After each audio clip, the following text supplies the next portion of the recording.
أعوذ بالله من الشيطان الرجيم. بسم الله الرحمن الرحيم. فهاشم جان الكپل غړيږي وجدای ازمک اسمان جاړي د یار حسین مختا قتل نشي لډي رغما صحابان جاړي فهاشم جان الكپل غړيږي وجدای ازمک اسمان جاړي د یار حسین مختا قتل نشي لډي رغما صحابان جاړي عمر صاحب تور را واغستلا وویل چاچی پیغمبر لاړو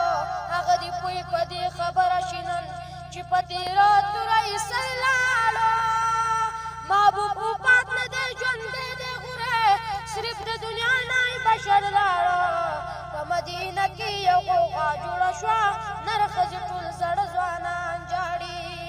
په هاشم جان